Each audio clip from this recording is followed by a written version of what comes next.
Why didn't Jesus know the hour of the tribulation and the Olivet prophecies?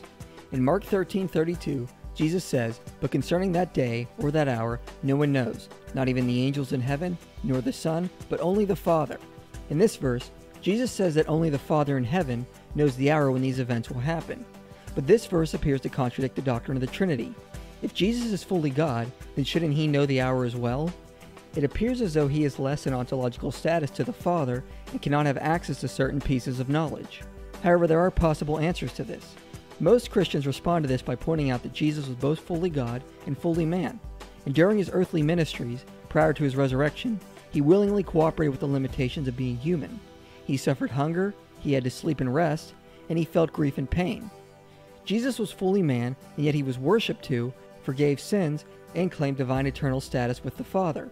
This is the hypostatic union. Christ had two natures, and during his earthly ministry, he cooperated with the limitations of being fully human. Of course, this is because he is divine, who became fully man. Hebrews 2:9 says, "For a little while, he was made lower than the angels, so that he could suffer death for everyone." Philippians 2:6-7 says, "Jesus was equal with God, but willingly emptied himself and became human." So the scriptures teach us Jesus emptied himself, and thus suffered with the limitations of being human, which meant he surrendered properties like omnipresence and omniscience. This is seen in the fact that Jesus spent years learning and educating himself. And it also explains why Jesus didn't know the hour when that tribulation would occur. Jesus cooperated with the limitations of being human and wasn't fully omniscient. However, after his resurrection, he was once again in full glory with the Father and was omniscient and omnipresent. So this is the answer most Christians give. However, there are problems with this explanation. That is not to say that it's incorrect, just that it doesn't explain everything. The most notable is the fact that in Mark 13:32, Jesus says only the Father knows, but why not the Holy Spirit? If the Holy Spirit is fully God, then shouldn't he know as well? Why wouldn't Jesus say the Father and the Holy Spirit know the hour?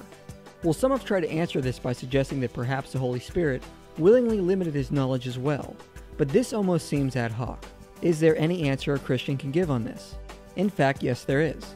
If we look at the entire passage this verse comes from in Mark 13 and Matthew 24, and if we look at the cultural context, a different picture emerges of what Jesus was actually alluding to. In ancient Jewish cultures, marriages were almost always prearranged. After arrangements were made, the young groom would begin building additions onto his father's house where he and his future wife would live. The custom was that the father of the groom would decide when the additions were finished and was ready for the young couple to move in, which meant only the father knew when it was time for him to get his bride. But this doesn't mean the groom actually didn't know when the time was. A wedding was a bigger event in those days than it is even today. It was a community-wide event.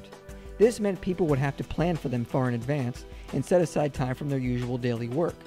Dates would need to be known weeks before so people could adjust their work schedules for the wedding. Food would also have to be prepared in advance.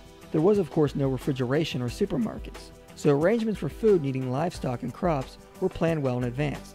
Everyone would know when the time was getting close, as the traditional wedding food would need to be readied and prepared. However, despite it being obvious to everyone when the wedding would take place, in order to give respect to the father of the groom, it would naturally be said that only the father knows when the groom was going to get his bride. But obviously the groom would not have been unaware of the day or the hour, as it would have been obvious to everyone in the community.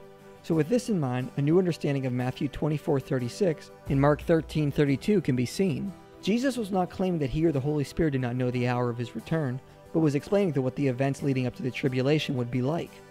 It would be like that of an ancient Jewish wedding, where everyone would know it's drawing near and the Father will give the word for it to take place.